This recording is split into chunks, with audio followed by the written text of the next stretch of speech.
Welcome to my channel future bright English learning. দেখো, আমরা কখনো কখনো বাংলাতে মনে হয় দিয়ে কথা বলি। তখন মনে হয় দিয়ে যে কথাগুলো আমরা বলি, যে সেন্টেন্সগুলো বলি, সেগুলোকে ইংরেজিতে আমরা কিভাবে ট্রান্সলেট করব। তো চলো সেইটা আজকে আমি খুব সুন্দরভাবে তোমাদেরকে শিখিয়ে দেব। দেখো, সেই ধরনের কয়েকটা সেন্টেন্স আমি লিখেছি। সেন্টেন্সগুলো কি? মেয়েটিকে বুদ্ধিমতী বলে মনে হয়, ছেলেটিকে চালাক বলে মনে হয়, তোমাকে একজন সৎ মানুষ বলে মনে হয়, লোকটিকে চিকিৎসক বলে মনে হয়েছিল।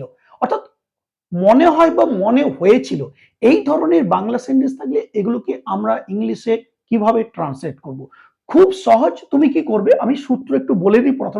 তুমি প্রথমেই লিখবে, সাবজেক্টটা লিখে নেবে। প্রথমে সাবজেক্ট নেবে, তারপরে এই মনে হওয়ার ইংরেজি হচ্ছে সিম, SEEM।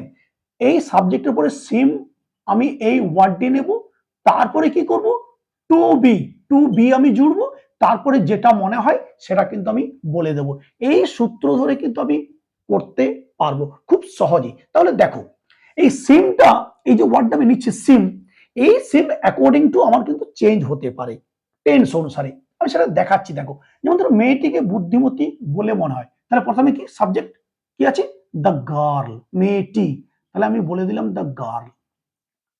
এবার এবার কি বলেছি, মনে হওয়া, তাহলে সেম, SEEM আমি নিলাম।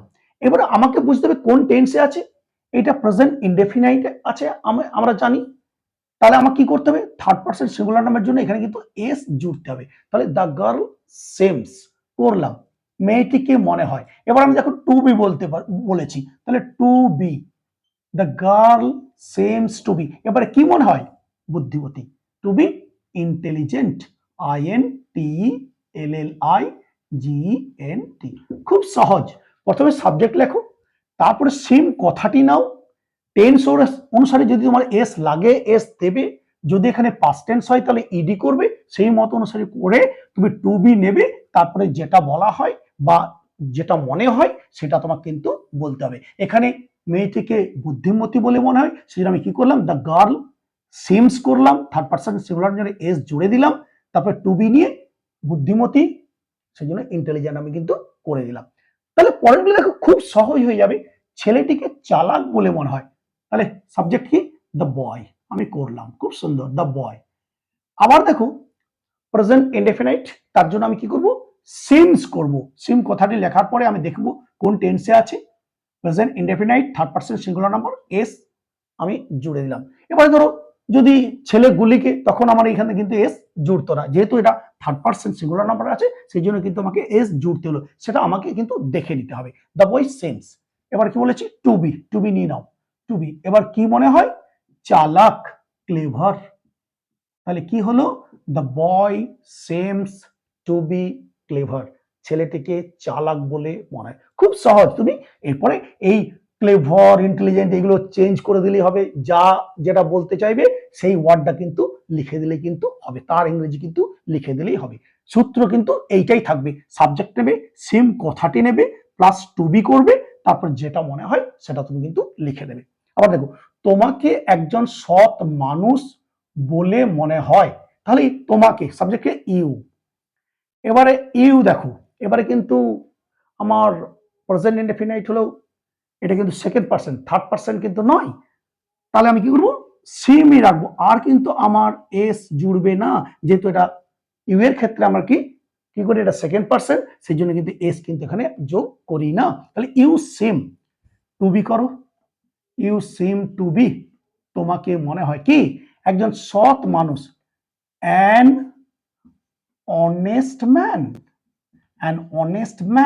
অ্যান কেন করলাম না, এখানে আমরা শিখেছি এইচ থাকলেও, কনসোনেন্ট থাকলেও ভাওয়েল সাউন্ড আসছে, তার জন্য কিন্তু আমরা অ্যান কিন্তু ইউজ করি। এগুলো আগে আমরা ক্লাস করেছি। তাহলে you seem to be an honest man, তোমাকে বা আপনাকে একজন সৎ মানুষ বলে মনে হয়। এবার দেখো, লোকটিকে চিকিৎসক বলে মনে হয়েছিল, এই দেখো পাস্ট ইনডেফিনাইট, মনে হয়েছিল।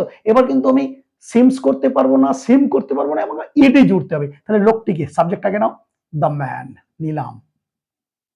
এবার আমরা কি করব, পাস্ট ইনডেফিনাইট, সুতরাং সিমের সঙ্গে ইডি জুড়ে দেব, the man seemed to be নিতে বলেছি, নিয়ে নাও। টু বি, এবারে কি চিকিৎসক, টু বি এ ডক্টর। খুব সুন্দর। The man seemed to be a doctor, লোকটিকে একজন চিকিৎসক বলে মনে হয়েছিল। তাহলে এইভাবে আমরা কিন্তু এই মনে হয়, মনে হয়েছিল, এগুলো কিন্তু খুব সহজেই আমরা কিন্তু করতে পারি। সূত্রটা কি করবে, কেমন ভাবে করবে, এইভাবে করবে। সাবজেক্ট নেবে, সিম কথাটি নেবে, অ্যাকর্ডিং টু তোমার যে টেন্স থাকবে সেই অনুসারে এই জায়গাটা একটু চেঞ্জ করে নেবে। কখনো এস জুড়তে হবে, কখনো এস জুড়বে না, কখনো ইডি লাগবে। তারপরে টু বি নেবে, টু বি করার পরে যেটা মনে হয় সেটা তুমি তার ইংরেজি কিন্তু বলে দিলেই হবে। এইভাবে যত তুমি ইংরেজিতে কথা বলতে চাও সহজেই কিন্তু বলতে পারবে। তো চলো আজকে এই পর্যন্তই, আবার দেখা হবে পরের ভিডিওতে। Till then, goodbye from everybody, thank you very much.